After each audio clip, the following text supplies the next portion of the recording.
पंडित महेश दत्त त्रिपाठी साहित्यकार भी हूँ और मेरे पिताजी पंडित श्री जगन्नाथ प्रसाद त्रिपाठी शास्त्री पंडित रहे, इसलिए कुछ न कुछ धर्म कर्म के बारे में भी लगातार लोगों को प्रेरित प्रोत्साहित करता रहता हूँ। यह बड़ा अद्भुत माह चल रहा है। हमारे यहाँ जो हिंदी संवत्सर में माह है उसमें चैत्र से लेके और ये लगातार चैत्र, वैशाख, जेठ, आषाढ़, सावन, भादों, कुंवार, कातक, अगन, पूस, माघ, फाल्गुन, तो चैत्र से लेके फाल्गुन तक ये 12 माह जो हैं ये लगातार ईश्वर की उपासना के लिए। इन पूरे 12 माहों में जो एक महत्वपूर्ण माह होता है वो कार्तिक माह होता है। कार्तिक माह में ये माना जाता है कि भगवान श्री हरि विष्णु जी ने जो है वो जल में अपना निवास किया था मत्स्य के रूप में।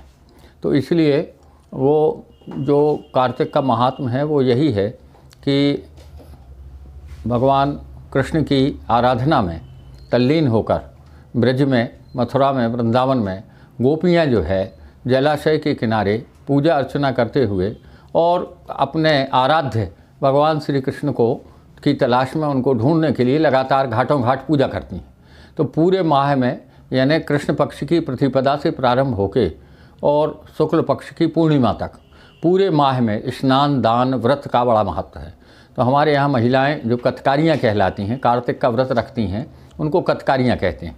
तो हमारे सागर ज़िले में चकरा घाट पर एक बहुत बड़ा कार्यक्रम लगातार होता है प्रतिपदा से लेके और पूर्णिमा तक, और उसमें विभिन्न पंडित जो हैं, हमारे भाई साहब हैं पंडित श्री चंद्रकांत त्रिपाठी, तो बेड़े लगते हैं और वो जो बेड़े हैं उनमें 100-100, 50-50 महिलाओं को उसमें बैठती हैं और भगवान कृष्ण की पूजा आराधना करती हैं, उनकी व्रत करती हैं। सुबह से वहाँ स्नान करती हैं, स्नान के बाद पूजा अर्चना करती, दिन भर व्रत रखती हैं। और व्रत में जो है ये ध्यान रखा जाता है कि अपना सात्विक आचरण रखें और जगह जगह तुलसी पूजन होता है, तुलसी धारणा कहलाती है। तो महिलाएं सखियाँ कहलाती हैं, आपस में मिलके और गाते बजाते हुए भई ने ब्रज की मोर सखीरी में तो ब्रज भई ने ब्रज की मोर। तो ये कहते कि हम भगवान के स्थान की मोर ही बन जाते। जैसे रस खान ने कहा है ना कि मानस हों तो वही रस खान, बसों ब्रज गोकुल गाँव के ग्वारन। तो यदि मनुष्य जन्म कभी मिले, हम गोकुल के, वृंदावन के, मथुरा के पत्थर ही बन जाएं, वहाँ की ग्वालिन बन जाएं, वहाँ की गाय बन जाएं, वहाँ का कोई भी हम वस्तु बन जाएं, तो कम से कम भगवान का सानिध्य में मिलेगा। और यही कारण है कि पूरे भारतवर्ष में कार्तिक माह में जो स्नान दान का बड़ा महत्व है, सभी कथकारियाँ हिंदू धर्म की, सनातन धर्म की मान्यता के अनुसार जलाशय के किनारे सुबह एकत्रित होती हैं, स्नान करती हैं। स्नान के उपरांत वहाँ पंडित लोग बैठते हैं, वो कार्तिक महात्म का प्रतिदिन का जो है वह महात्म को श्रवण कराते हैं, सुनाते हैं। उसमें विभिन्न प्रकार की कथाएं आती हैं जो हमारी पौराणिक मान्यताओं के आधार पर ये बनी हुई है। और उसमें ये कहा गया है कि जो कार्तिक में व्रत, स्नान, ध्यान ये करते हैं उनको वैकुंठ लोक की प्राप्ति होती है, यानी ये मोक्ष का द्वार है भगवान कृष्ण की आराधना का। क्योंकि हमारे कृष्ण जो थे योग योगेश्वर परात्पर ब्रह्म थे, उन्होंने इस धरती पर इसलिए अवतार लिया, 16 कलाओं से युक्त अवतार था भगवान कृष्ण का। एकमात्र ऐसा अवतार था कि जो कृष्ण हैं उन्होंने सर्वे भवन्तु सुखिनः सर्वे सन्तु निरामयाः, सबके कल्याण की बात की। इसलिए हम लोग सब आराधना करते हैं, सर्वाबाधा विनिर्मुक्तो धन धान्य सुतान्विता मनुष्यो मत प्रसादेन भविष्यति न संशया। लगातार सारी बाधाओं से मुक्ति और यश, कीर्ति, वैभव की प्राप्ति और संतान की उन्नति और पूरे विश्व में शांति। इसलिए हम लोग चाहते हैं कि ये जो कथकारियों का जो ये बेड़ा लगते हैं, इन बेड़ों के माध्यम से विश्व में शांति स्थापना हो, परस्पर घर परिवार में शांति हो, सहिष्णुता हो, एक दूसरे की बात समझने की, सुनने की क्षमता हो, घर में महिलाओं के जो झगड़े पारंपरिक रूप से होते आए हैं उनसे भी मुक्ति मिले। सब बहुएं भी, सासें भी, देवरानी, जेठानी सब मिलके एक साथ जब गांठ बांधती हैं माने संकल्प लेती हैं कि हम पूरे माह तक भगवान कृष्ण की पूजा करेंगे। तो अपने जो धोती रहती है, साड़ी रहती है, उसमें एक गठान बांध के उसमें सुपारी, कुछ चावल और ये कुछ राशि रख के और वो बांध ली, ये संकल्प करती हैं कि हम पूरे माह तक जो है सात्विक आचरण रखते हुए और भगवान कृष्ण की उपासना अनन्य भाव से करेंगे। तो यह भगवान कृष्ण की उपासना का, श्री हरि की उपासना का एक बहुत बड़ा पर्व है।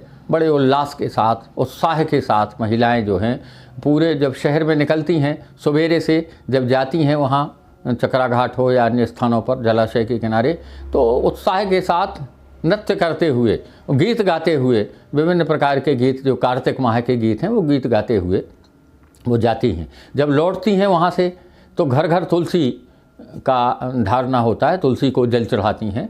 और तुलसी पर जल चढ़ाने का बड़ा पौराणिक महत्व है, वैज्ञानिक महत्व भी है तुलसी पूजा का, क्योंकि तुलसी जो है ऑक्सीजन का महत्वपूर्ण स्रोत है।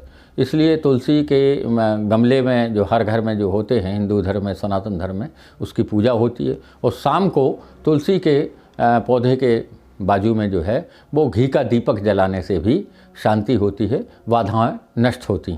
इसलिए तुलसी का पूजन और तुलसी के साथ भगवान श्री हरि विष्णु का पूजन, क्योंकि भगवान श्री हरि विष्णु को तुलसी बहुत अत्यंत प्रिय है, इसलिए तुलसी पूजा भी होती है, भगवान कृष्ण की पूजा होती है। घाटों घाट जाके महिलाएं जो है, और इस अवसर पर हमारे शहर के लोग, सागर शहर के लोग भी विभिन्न घरों में तुलसी पूजा कराते हैं। और जो महिलाएं आती हैं उन महिलाओं का सम्मान करते हैं। जैसे कल ही हमारे घर पर हमारी धर्मपत्नी श्रीमती ममता त्रिपाठी, अध्यक्ष तुलसी मानस महिला मंडल रामपुरा वार्ड सागर, तो हम लोग भी वर्ष में एक कार्यक्रम ऐसा करते हैं कि जितनी कार्तिक की उनके बेड़े की महिलाएं हैं उन सबको बुला के घर पर तुलसी पूजन कराते हैं। और तुलसी पूजन के बाद उन सब महिलाओं के लिए यथायोग्य उपहार सामग्री, सौंदर्य सामग्री, श्रृंगार सामग्री सौभाग्यवती महिलाओं के लिए, और सबका सम्मान करते हैं। उसमें कोई जाति का भेद नहीं, उसमें कोई वर्ण का भेद नहीं, कोई संप्रदाय का भेद नहीं, कोई भाषा नहीं, कोई भाषा का भेद नहीं, सभी उसमें एकजुट होकर भगवान की उपासना करते हैं। चाहे कोई भी जाति की महिला हो, कोई धर्म की हो, कोई भी हो, सब इकट्ठे होती हैं। तो ऐसा सागर में सनातन धर्म का एक बहुत बड़ा पर्व, बहुत बड़ा उत्साह जो है ये कार्तिक माह में कथकारियाँ करती हैं। और यह मैं समझता हूँ कि आदिकाल से चला आ रहा है।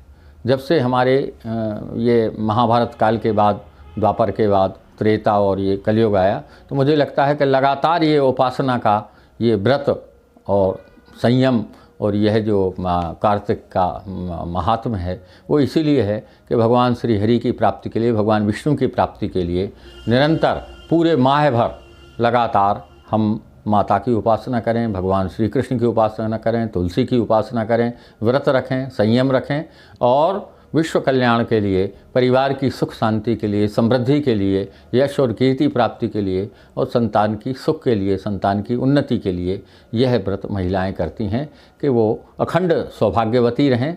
भगवान कृष्ण से प्रार्थना करती हैं कि हमारा पुत्र पौत्र आदि जो है सुखी रहें, प्रसन्न रहें। तो यही भावना जो है कि सब लोग सुखी रहें, स्वस्थ रहें, प्रसन्न रहें, और अपने अपने काम में निरत रह के कर्म के अलावा धर्म में भी प्रवृत्त रहें। तो ये मतलब धर्म और कर्म के साथ दोनों का एक अद्भुत समन्वय कार्तिक माह में होता है। ये सब कथकारियाँ करती हैं। ये हमारे सागर ज़िले में भी अद्भुत सवेरे 6 बजे से 5 बजे से जो है कार्तिक माह में कृष्ण पक्ष में और शुक्ल पक्ष में फिर घाटों घाट जाती हैं। जैसे भट्टों घाट जाएंगी, जैसे गऊ घाट जाएंगी, जैसे पूर्वियाऊ पे गणेश घाट जाएंगी, जितने भी घाट हैं, वृंदावन घाट है, ये सब घाटों घाटों पर जो मंदिर हैं वहाँ बेड़े लगेंगे, वहाँ पूजा करेंगी। और वहाँ वृंदावन बाग का मंदिर है, वहाँ है आपका गंगा मंदिर है, सब जगह जाएंगी और वहाँ भगवान कृष्ण की उपासना करेंगी कि वो भगवान कृष्ण हमें एक बार दर्शन दे दें। तो भगवान कृष्ण की अनन्य उपासना का पर्व ये कार्तिक माह में होता है।